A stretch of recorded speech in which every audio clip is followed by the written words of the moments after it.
Bismillahirrahmanirrahim. Assalamualaikum warahmatullahi wabarakatuh. Innal hamdalillah nahmaduhu wa nasta'inuhu wa nastaghfiruh wa na'udzu billahi min shururi anfusina wa min sayyiati a'malina. May yahdihillahu fala mudhillalah wa may yudlil fala hadiyalah. Asyhadu an la ilaha illallah wahdahu la syarikalah wa asyhadu anna Muhammadan 'abduhu wa rasuluhu la nabiyya ba'dah. Allahumma salli wa sallim wa barik ala nabiyyina Muhammadin wa ala alihi wa ashabihi wa mawalah ma ba'd. Rabbi shrah li sadri wa yassir li amri wahlul 'uqdatam min lisani yafqahu qawli. Allahumma 'allimna ma yanfa'una wanfa'na bima 'allamtana. Allahumma hdina wahdi bina waj'alna sababan wa sabilan liman ihtada. Segala puji hanya bagi Allah. Salawat dan salam semoga senantiasa tercurah kepada junjungan kita Nabi besar Muhammad sallallahu alaihi wasallam. Jemaah sekalian yang dirahmati Allah, bersyukur pada kesempatan maghrib kali ini kita diizinkan untuk bisa mengisi waktu kita selepas kerja ya. Judulnya ini kajian lepas kerja dengan thalabul ilm. Mudah-mudahan ini menjadi salah satu catatan amal soleh kita di sisi Allah Subhanahu wa taala. Masya Allah, tadi kita sholat di maghrib, imam kita sudah mengajak kita untuk bisa berkunut nazilah ya, mendoakan sahabat-sahabat kita yang ada di Palestina. Dan sebenarnya tema kita pada kesempatan sore hari ini itu erat kaitannya juga dengan apa yang saat ini sedang banyak dibicarakan oleh dunia Islam ya, kaitan dengan perjuangan sahabat-sahabat kita yang ada di Palestina. Dan saya biasanya senantiasa untuk dalam setiap kesempatan itu mencoba untuk menyampaikan tentang sebenarnya apa yang ada di Palestina. Karena ada beberapa yang mungkin karena informasi yang salah, informasi yang kurang, sehingga yang sampai ke kita ini agak sedikit berbeda dengan fakta dan datanya. Tanggal 1 sampai tanggal 9 kemarin saya dengan jamaah sedang berziarah ya ke Masjidil Aqsa, dan di tanggal 7 Oktober saat ada perlawanan, kalau saya sampaikan itu perlawanan bukan penyerangan. Perlawanan dari sahabat-sahabat kita yang ada di daerah Palestina, dan bukan hanya sekedar Gaza sebenarnya, tetapi memang yang di blow up ya, seolah hanya sekedar Gaza saja yang menyerang. Faktanya tidak, bahkan jamaah kala itu juga sedang berada di daerah Yafa, ya, selatan Tel Aviv ya, kala itu sedang menziarahi makom Nabi Yunus, ya, sehingga praktis kala itu mendengarkan sirine yang begitu kencang, bahkan ada beberapa rudal yang terlihat. Dan kala itu saya mencoba untuk menyampaikan juga kepada para jamaah, inilah bukti bahwa Palestina itu masih ada, Palestina masih melawan. Ini seolah mengingatkan kita pada peristiwa perang 6 hari di Jogja ya, yang menunjukkan kepada penjajah di saat mereka ingin kembali mengadakan agresi militer mereka bahwa Indonesia masih ada. Tapi pada kesempatan ini tidak kita cerita tentang apa yang ada, karena insya Allah mudah-mudahan kalau masjidnya sudah kunut nazilah, itu insya Allah juga jamaah yang ada di dalamnya faham tentang apa yang terjadi di sana. Saya lebih ingin menyampaikan tentang kisah Bani Israel. Karena orang saat ini banyak salah kaprah membedakan antara Bani Israel dan negeri penjajah Israel. Ya. Lalu ada juga yang mungkin bingung antara Bani Israel dan Yahudi. Karena di dalam Al-Quran itu disebutkan tentang Bani Israel, tetapi di dalam Al-Quran juga disebutkan tentang Yahudi. Lalu ketika kita berbicara tentang sejarah di masa Nabi SAW, itu tinggal Yahudinya saja. Sebenarnya apa kaitan antara Bani Israel dan Yahudi? Apa kaitan antara Bani Israel dan negeri penjajah Israel? Atau bahkan mungkin nanti ada yang mengaitkan juga lebih dalam berkaitan dengan masalah gerakan politik Zionis, dan juga ada yang mengatakan tentang bagaimana Ibrani, bangsa Ibrani di antara orang-orang Yahudi. Memang waktunya pasti tidak akan cukup untuk membahas dan mengupas segalanya, tapi minimal sebagai muqaddimah lah. Muqaddimah yang bisa menghantarkan kita tentang pemahaman lebih dalam ya, kaitan tentang Bani Israel dan yang lainnya, sehingga nanti kita tidak salah kaprah. Karena di tengah masyarakat masih ada yang mengatakan jangan hina Israel, karena Israel itu nama nabi. Kalau menghina Israel berarti kita menghina nabi. Ya, tentu ini logika yang salah, logika yang salah. Tapi nggak apa-apa, mungkin ketidakfahaman dan kurang informasi yang ada. Kita akan mencoba untuk melihat sedikit tentang kisah Bani Israel. Banyak sekali di dalam Al-Quran dikisahkan tentang Bani Israel. Dan banyak juga nabi-nabi yang Allah Subhanahu wa Ta'ala ceritakan, Allah utus, Allah ceritakan di dalam Al-Quran itu keturunan dari Bani Israel. Ya. Bahkan di antara nabi Bani Israel yang sangat banyak diceritakan oleh Allah Subhanahu wa Ta'ala di dalam Al-Quran adalah kisah Nabi Musa alaihi salam. Ada yang satu surat full bercerita tentang kisah beliau, dan beliau dari Bani Israel, Nabi Yusuf alaihi salam.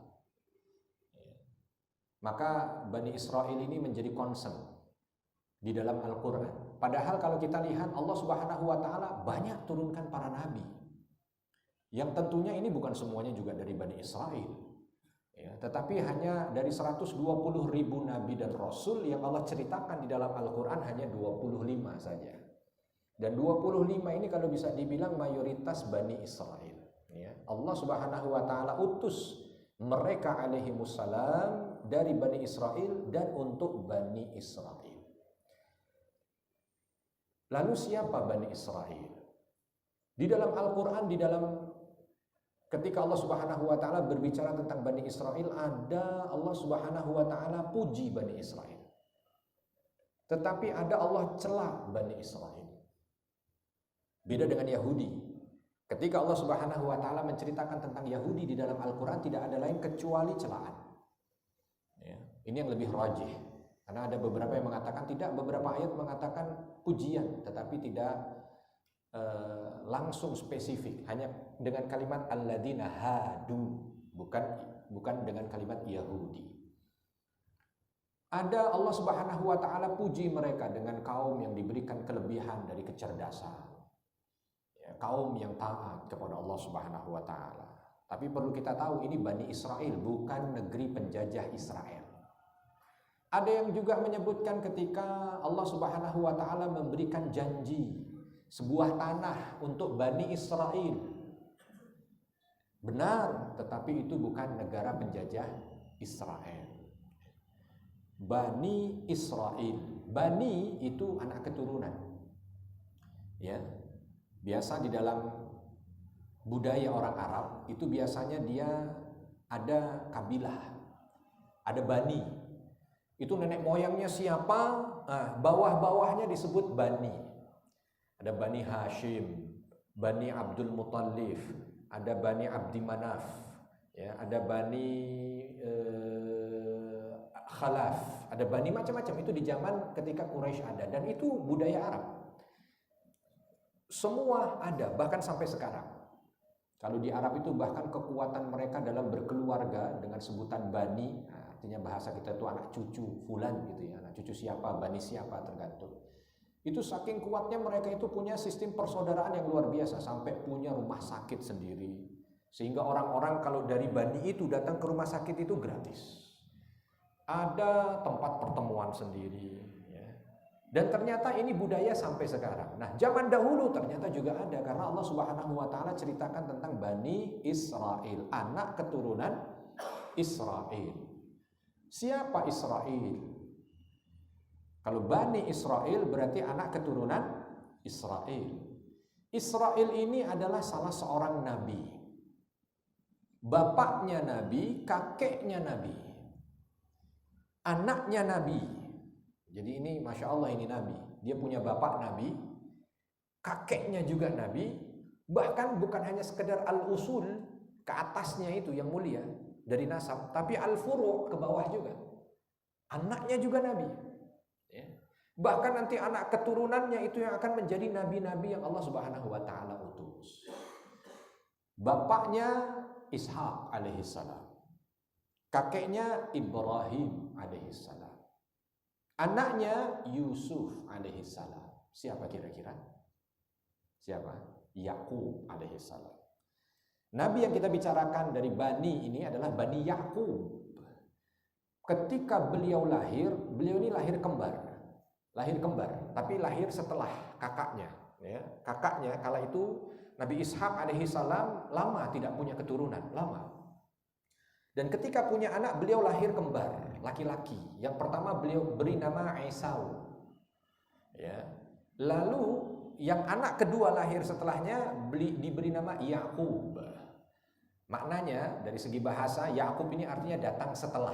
Jadi karena dia lahir nomor 2 gitu ya, maka disebut nama Yakub. Orang Arab dulu simple kan memberi nama. Ya samalah, orang kita juga masih ada yang simple. Cari gampang, ya udah. Kalau itu lahir di bulan Agustus dikasih nama Agus, itu kan gampang. Ya. Kalau anak pertama dikasih nama, hah? Anak pertama siapa namanya?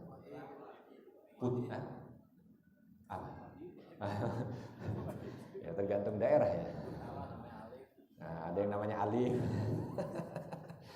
Ya, sama kakek buyut Nabi juga begitu, bukan kakek buyut, kakek Nabi itu Abdul Muthalib itu nama aslinya Syaibah, Pak. Nama aslinya Syaibah. Syaibah itu artinya uban. Karena ketika kakek Nabi ini lahir, ayahandanya sedang nggak ada. Hashim kala itu sedang nggak ada. Lalu ibunya ketika lahir, akhirnya kalau budaya Arab, kalau bapaknya nggak ada yang ngasih nama ibunya gitu kan. Begitu lahir dilihat anak ini punya uban, ya, gampang aja akhirnya diberi nama Syaibah, ya, yang punya uban. Ya. Jadi simpel. Nah dulu juga begitu.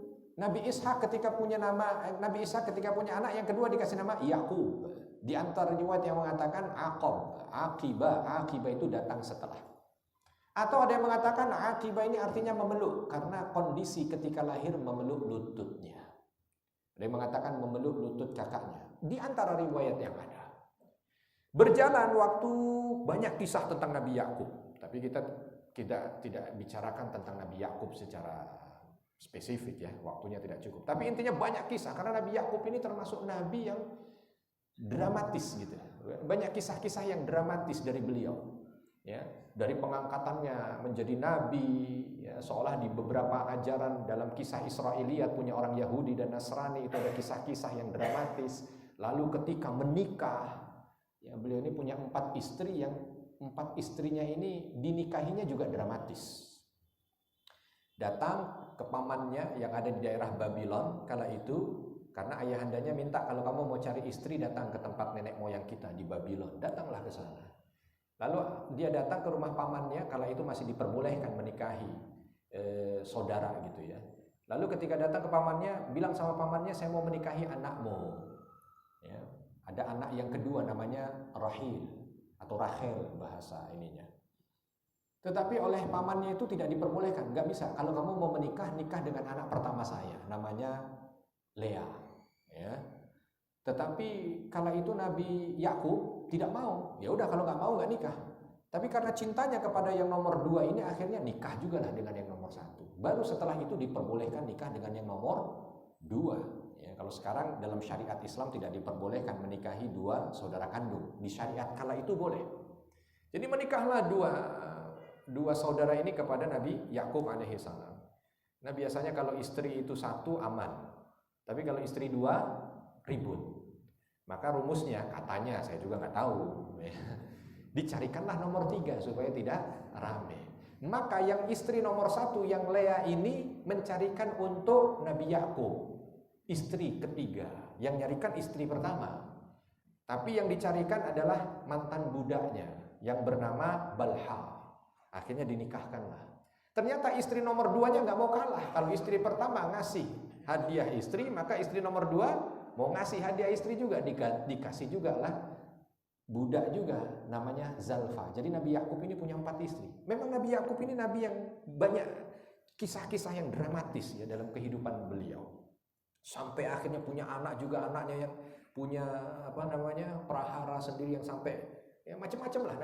Nabi Yusuf kan kisahnya juga dramatis sekali. Nah, itu Nabi Yakub alaihissalam. Nah Nabi Yakub alaihissalam ini dalam beberapa riwayat disampaikan beliau mendapat nama langsung dari Allah. Di antara riwayat yang sahih bagi kita, karena nanti riwayat penamaan ini keyakinan lain juga punya. Dalam kisah-kisah Israiliyat yang dimiliki oleh Yahudi, mereka juga punya kisah sendiri. Tapi kalau di kita yang paling sahih Israil. Allah kasih nama kepada Nabi Yakub Israil. Yang paling sahih di antara makna Israil, Isra itu artinya hamba, il Allah. Dalam bahasa Ibrani itu biasanya Allah sematkan kalimat il karena artinya il itu Allah, il Allah.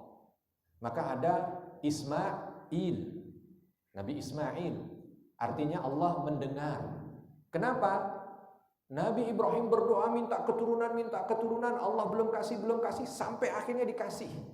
Maka Nabi Ibrahim mengatakan doa ini yang didengar oleh Allah. Maka anaknya diberi nama Ismail. Lalu anak keduanya diberi nama Ishaqil. Di kita hanya Ishaq saja, tapi kalau kita lihat aslinya Ishaqil. Ishaq artinya tersenyum. Il Allah. Allah tersenyum karena memang ketika memiliki anak Ishak ini Nabi Ibrahim alaihissalam kala itu sempat bertanya-tanya gimana punya anak usia udah 110 tahun.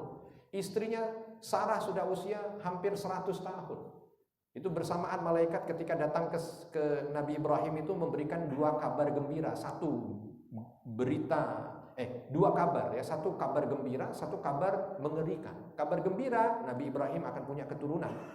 Kabar mengerikannya, malaikat ini akan datang kepada kaum Sodom dan Gomorrah yang di sana Nabi Lut ada, dan Nabi Lut ini adalah keponakan dari Nabi Ibrahim alaihissalam yang akan diazab. Ya. Orang dulu ngasih begitu, malaikat ada Jabrail, Izrail, Israfil, rata-rata begitu. Il itu Allah.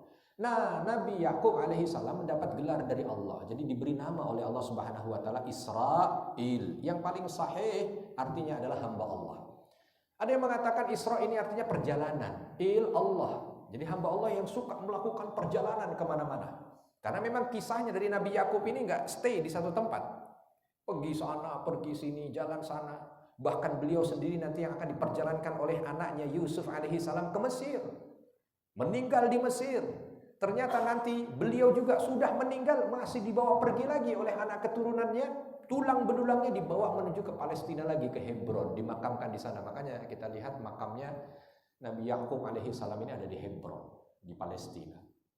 Ya. Ini diantara maknanya. Kalau kita lihat Israiliyat, lebih lagi mengerikan itu kisahnya. Jadi Israil itu Isra artinya bergulat, il Allah. Jadi hamba yang bergulat dengan Allah. Ya, jadi satu kesempatan kala itu, ini kisah Israiliyat bukan dari kita.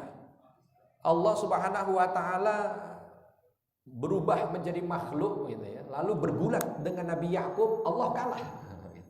Ini bagaimana kisah Allah kalah gitu. Makanya Al-Qur'an itu meluruskan kisah-kisah yang tidak benar.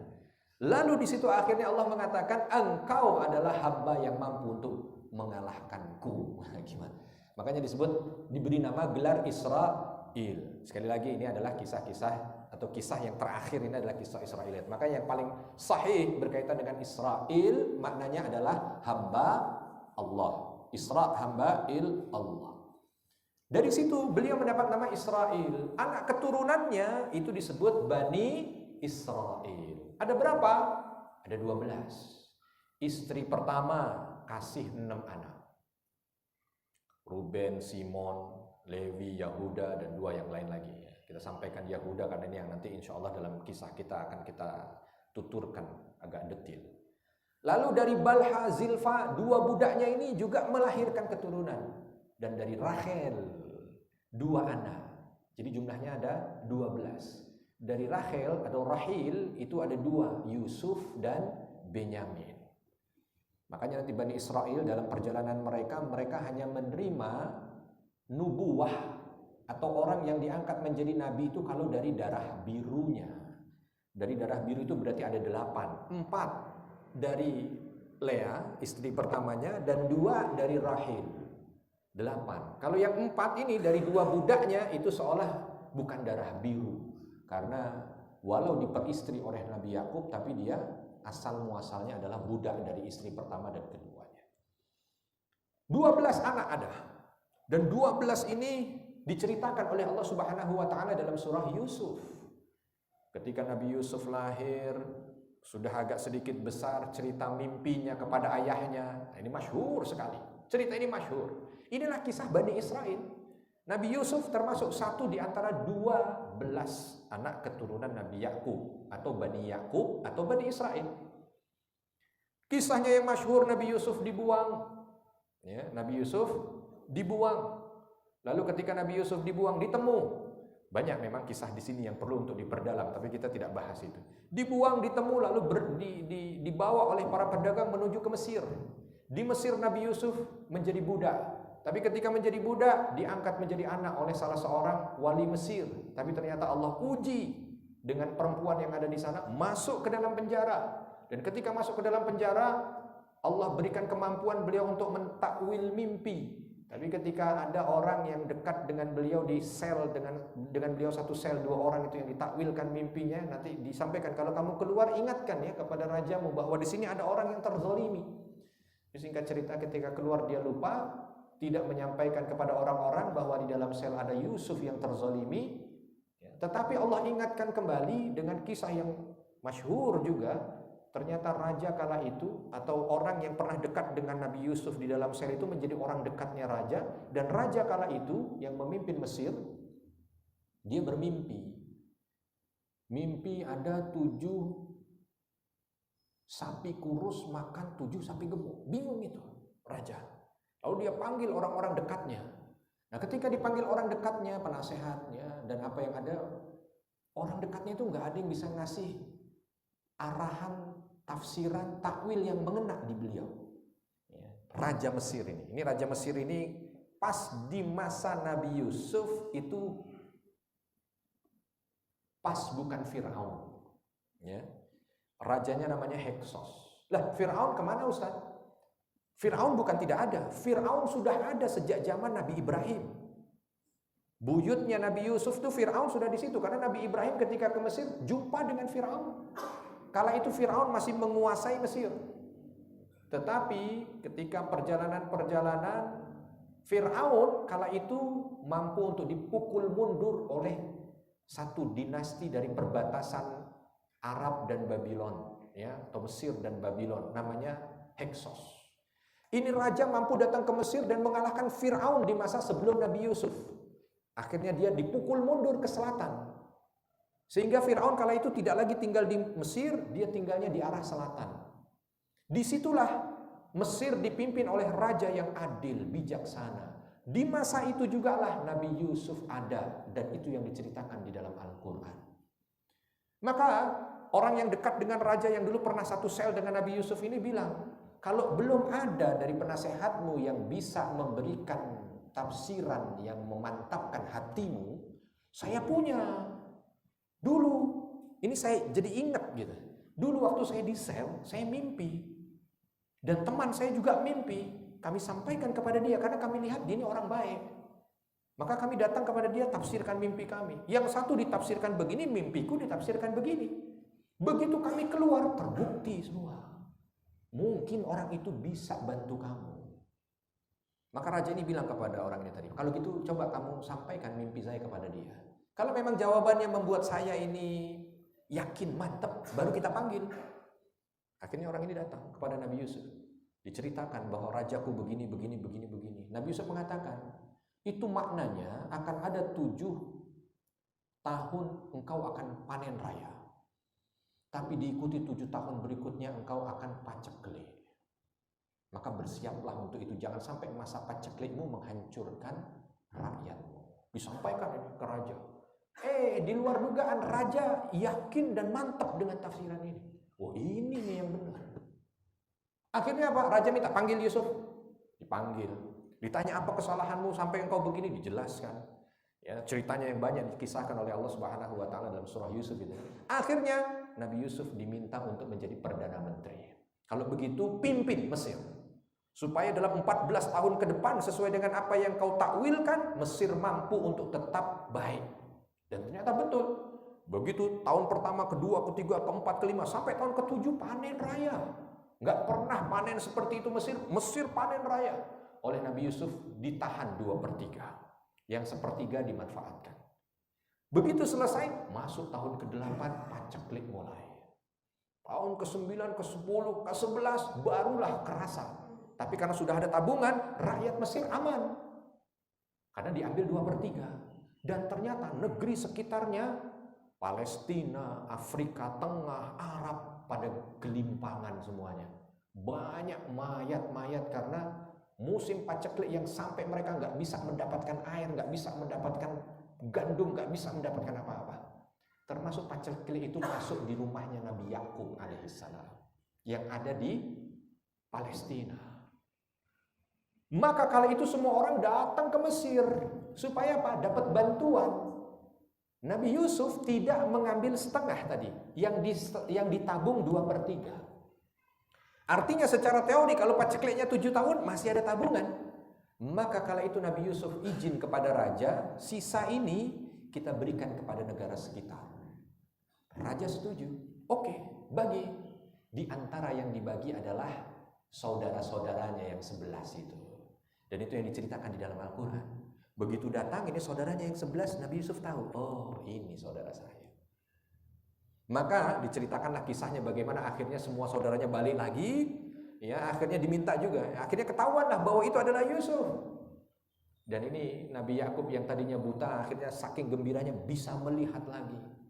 Nah, inilah kisah Bani Israel kumpul kembali. Yang tadinya yang di Palestina ada 11, Nabi Yusuf yang satu ada di Mesir.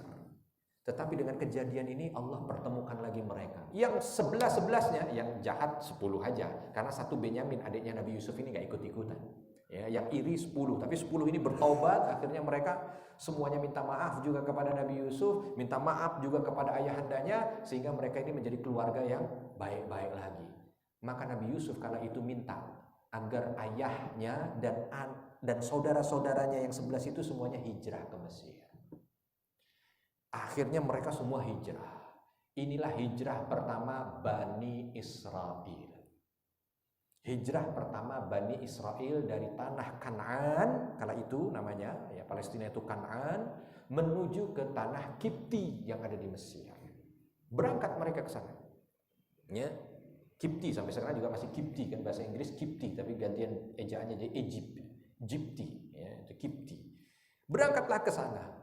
Karena Nabi Yusuf kala itu pahlawan buat Mesir, ya, maka ketika keluarga-keluarganya datang, keluarga-keluarganya pun dihormati oleh masyarakat Mesir kala itu.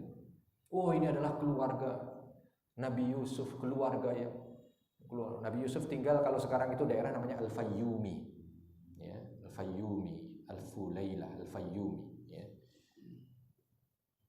Tinggal di sana. Dan ternyata Bani Israel kala itu 11 anggota atau 11 saudaranya Nabi Yusuf ini juga paham bahwa mereka pendatang. Ya, dan anak keturunannya, mereka pendatang. Biasanya kalau pendatang itu semangatnya lebih kuat gitu kan, karena mereka nggak bisa mau apa, ini bukan tanah nenek moyangnya. Ya. Mau ngandelin kontrakan nggak ada karena mereka pendatang. Ya, mereka pendatang.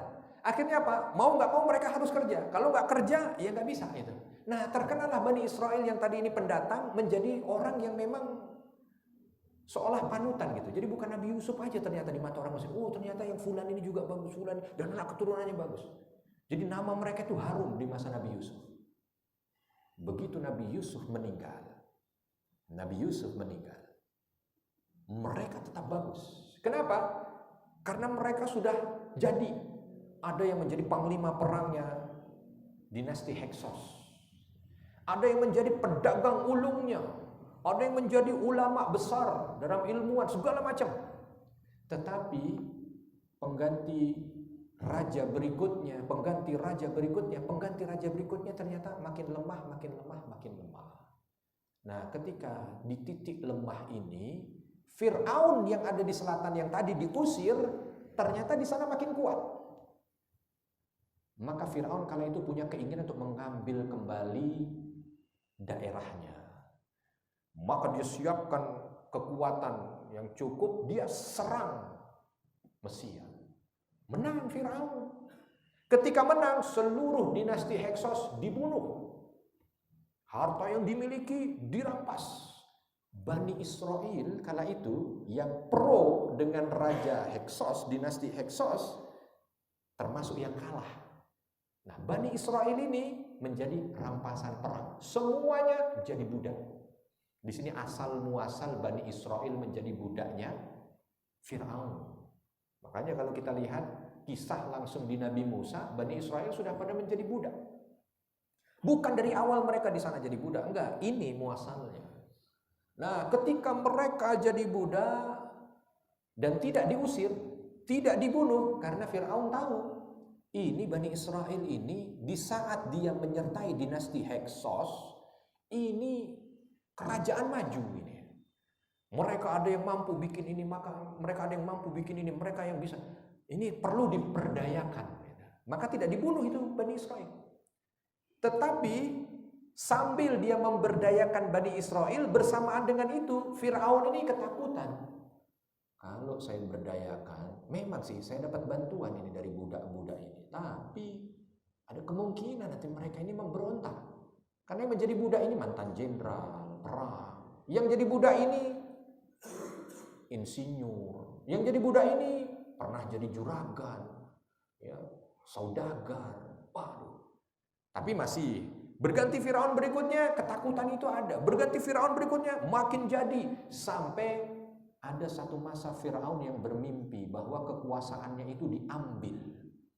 Ya, ada cahaya yang datang dari tempat tinggalnya para Bani Israel ini masuk ke istana Firaun. Maka akhirnya dipanggillah orang-orang dekatnya, ditanya, apa takwil mimpiku ini? Orang-orang yang ada di dekatnya mengatakan kekuasaanmu akan diambil oleh Bani Israel. Oh, takut dia. Ternyata yang ditakutkan oleh kakek-kakekku, bapakku ini ternyata bisa kemungkinan terjadi. Maka dia keluarkan apa? Putusan. Semua bayi laki-laki dari Bani Israel bunuh. Betul, dijalankan. Bunuh. Ini sebelum Nabi Musa lahir. Belum. Nabi Musa belum lahir. Bunuh semua. Ya, sampai jumlah bayi laki-laki dari Bani Israel, atau sampai jumlah laki-laki dari Bani Israel itu makin sedikit. Yang tua mati. Yang baru lahir bunuh. Makin sedikit kan? Ternyata ketika makin sedikit, rakyatnya Fir'aun yang berbangsa Kipti yang ikut datang dari selatan itu tadi, yang justru merasa terganggu, justru merasa terteror. Kenapa? Ini kalau Bani Israel habis laki-lakinya, kita nggak punya budak lagi ini. Kalau kita nggak punya budak lagi, satu, kerja kita susah. Bukan hanya sekedar susah, ada kemungkinan Fir'aun karena dia masih banyak punya proyek yang harus dikerjakan, kita yang dijadikan budak. Maka mau nggak mau kita harus menghadap ke Fir'aun. Untuk gimana caranya supaya jangan habis ini? Minimal dikontrol saja lah. Datanglah mereka ke Fir'aun, pertama ditolak, lalu diarahkan lagi, sampai akhirnya Fir'aun terima, dirubah itu keputusan. Tidak semua bayi laki-laki yang lahir dari Bani Israel dibunuh, tidak. Tetapi diselang-seling, 1 tahun dibunuh, 1 tahun dibiarkan, 1 tahun dibunuh, 1 tahun dibiarkan. Dibikin oleh Fir'aun ganjil genap. Ya, tahun ganjil bunuh, tahun genap biarin, tahun ganjil bunuh, tahun genap biarin. Makanya ada orang tanya, kan Nabi Harun itu kakaknya Nabi Musa. Tapi kenapa kisah yang bercerita kalau ada bayi Bani Israel yang dibunuh hanya Nabi Musa, Nabi Harun tidak? Karena Nabi Harun lahir pas di tahun di mana Fir'aun tidak menjalankan itu. Dibiarkan hidup. Nah, Nabi Musa lahir di tahun di mana keputusan atau hukumnya Fir'aun itu ditegakkan. Nah, banyak cerita tentang Nabi Musa kan di dalam Al-Quran, banyak sekali. Dari pertama lahirlah, datang di istana Fir'aun, lalu menjadi momok bagi Fir'aun, lalu bagaimana terjadi keributan antara Bani Israel dan Kipti, lalu Nabi Musa kala itu nampar orang Kipti itu, tapi sekali tampar ternyata mati orang Kipti itu, seolah itu menjadi amunisi buat Fir'aun karena yang sudah mencari kesalahan Nabi Musa dan ingin dibunuh tapi belum dapat. Akhirnya Nabi Musa pergi dari Mesir, tapi ketika pergi nggak tahu entah kemana, ditunjukkanlah oleh Allah Subhanahu wa Ta'ala ke satu daerah, sampai di daerah Sinai, jumpa dengan Nabi Syuaib, akhirnya menikah dengan putrinya. Lalu ketika ingin pulang, diminta naik ke Gunung Tursina, di situ jumpa dengan Allah Subhanahu wa Ta'ala, diberikanlah nubuat di sana, berangkat menuju ke Fir'aun ke Mesir, langsung diminta dakwah kepada Fir'aun. Disinilah gejolak antara Fir'aun dengan Bani Israel kala itu. Dan Bani Israel kedatangan Nabi Musa ini punya semangat baru. Ini perlawanan kita, ini. Tapi panjang ceritanya kala itu sampai Allah perintahkan Bani Israel untuk pergi dari Mesir menuju ke tanah Kanaan, tanah yang dijanjikan di Palestina. Berangkat mereka dengan kisahnya yang dramatis juga kan, dikejar oleh Fir'aun, dibelahlah lautan. Ini balik mereka ke tanah asal mereka. Tapi ingat, kalau ada yang mengatakan biarinlah Israel juga kan, Palestina itu tanah yang dijanjikan untuk mereka. Ini salah. Tanah itu dijanjikan untuk Bani Israel di masa Nabi Musa alaihi salam. Jadi ada perintah dari Allah untuk kembali ke tanah yang dijanjikan itu adalah di masa Nabi Musa, enggak Bani Israel yang lain. Jadi syarat dan ketentuan berlaku. Bukan semua akhirnya orang bahkan sampai sekarang salah kaprah negara Israel. Negara Israel siapa negara Israel? Ini siapanya Bani Israel? Lalu apanya Nabi Musa? Lalu kenapa ditarik-tarik kepada firman Allah Subhanahu wa taala yang tadi disebutkan? Enggak lain, ini hanya di masa Nabi Musa. Ketika Bani Israel kala itu mendapatkan tekanan di Mesir, ya, yang luar biasa dengan kisahnya yang panjang Allah Subhanahu wa taala ceritakan di dalam Al-Qur'an, maka Allah perintahkan Bani Israel untuk keluar dari Mesir menuju ke tanah yang dijanjikan itu tadi. Nah, ketika keluar ya, melalui Sinai, nah, mulailah di sini watak buruk Bani Israel timbul satu demi satu. Kalau waktu didolimi oleh Fir'aun semasa lagi di Mesir, seolah mereka ini masa pada baik semuanya. Sama Musa nurut, ya. Baik Musa, siap wahai Nabiullah, baik. Karena posisi sedang tertekan. Begitu keluar, nah barulah timbul macam-macam di antara mereka. Ya. Timbul manjanya, mengatakan Musa, aduh kami kalau jalan di Sinai begini ini aus. Kalau kami nggak minum ini kami mati. Ya. Akhirnya oleh Nabi Musa dipukulkanlah satu tempat keluar air. Mereka bilang, Musa kalau cuma satu, kami ini 12 suku. Kalau cuma satu bisa berantem ini. Bisa nggak 12? Pukullah 12. Itu kisah yang panjang ya. Dalam beberapa surat di dalam Al-Quran itu, dalam beberapa ayat juga itu. Ini kisah ketika selepas mereka keluar dari kejaran Fir'aun. Minta lagi, 12 sudah, oke. Dan minta, tiap tempat minta dipukul. Jadi mau enaknya, udah sampai di satu tempat, Musa, aduh habis air kami, pukul lagi. Makanya sekarang ada Wadi Musa, tempat mata air Musa itu, dari Sinai sampai dengan Palestina itu ada di beberapa tempat. Ya, kalau dilihat dari sejarahnya memang karena di beberapa tempat ketika mereka tinggal itu, karena Sinai memang kalau yang sudah pernah lewat Sinai gitu ya, ini ya, dataran agak lain gitu ya. Kelihatan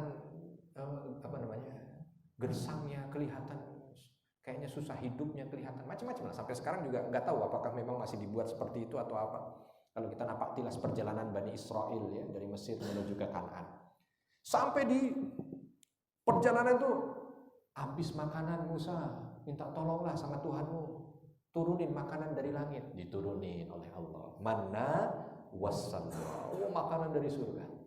Udah senang makan dari surga, lama-lama bilang, Musa bosan kalau makanan begini aja. Bisa nggak lauk yang lain?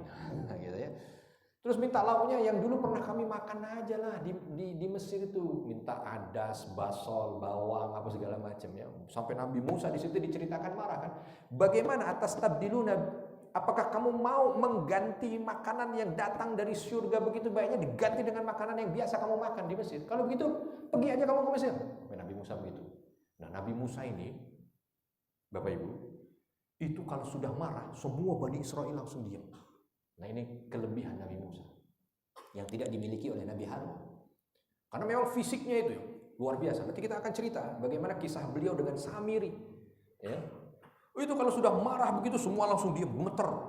Kenapa? Bayangkan, pernah satu kejadian yang diceritakan oleh Allah Subhanahu wa taala. Orang ditampar, cuma ditampar, nggak diapa-apain, ditampar. Dan itu bukan pakai kekuatan full, baru ditampar sedikit, mati orang. Jadi saya kebayang gitu ya, bagaimana fisiknya Nabi Musa. Maka begitu Nabi Musa habis langsung ke Bani Israel. Nah, banyak kisah di situ. Ya. Nah, masa di sini ini masa di mana tadi keimanan Bani Israel turun. Makanya banyak celaan yang Allah Subhanahu wa taala sampaikan di Al-Qur'an itu di masa sini. Sampai ketika Nabi Musa alaihissalam bersama dengan Bani Israel ini sampai di Bukit Tursina namanya. Berdiam di situ agak lama dan disitulah Nabi Musa mendapatkan wahyu. Tapi juga di situ bersamaan kejadian Bani Israel disesatkan oleh Samiri. Yang ketika Nabi Musa lagi naik ke atas Bukit Tursina untuk menerima Taurat, ini Samiri membuat ulah. Dia kumpulkan Bani Israel, ya, lalu dia minta semua emas yang dimiliki, lalu dibikinlah patung. Ya. Samiri punya cerita sendiri juga, Bapak dan Ibu. Silakan nanti dikaji, dahsyat ceritanya. Karena Samiri ini adalah anak dari Bani Israel yang dulu dibuang oleh orang tuanya ketika di Mesir, dibuang ke goa. Ya. Tapi begitu, karena ini Bani Israel juga. Tapi begitu di goa, Allah Subhanahu wa taala selamatkan ini Samiri. Diutus malaikat. Di antara yang diutus untuk merawat malaikat, merawat Samiri adalah malaikat Jibril. Makanya di dalam Al-Quran ketika ditanya nanti sama Nabi Musa, kamu kenapa bisa begini? Ya, itu patung sapi bisa mengeluarkan suara karena Samiri ini biasa jumpa dengan Jibril di waktu kecil. Nah, ketika Laut Merah ini dibuka, Samiri ngelihat Jibril ada di sana. Maka bekas tapaknya Jibril itu diambil. Lalu ketika itu diberikan di patung sapi itu. Bagaimana kelanjutannya? Karena ini sudah masuk waktu Isya. Kita cukupkan dulu, insya Allah nanti dalam kesempatan berikutnya mungkin akan kita lanjutkan. Belum terjawab bedanya Bani Israel dan negara penjajah Israel. Kapan Yahudi muncul? Di sini Yahudi belum muncul. Karena Yahudi muncul setelah Nabi Sulaiman alaihissalam. Subhanakallahumma wa bihamdika asyhadu an la ilaha illa anta astaghfiruka wa atubu ilaik. Wassalamualaikum warahmatullahi wabarakatuh.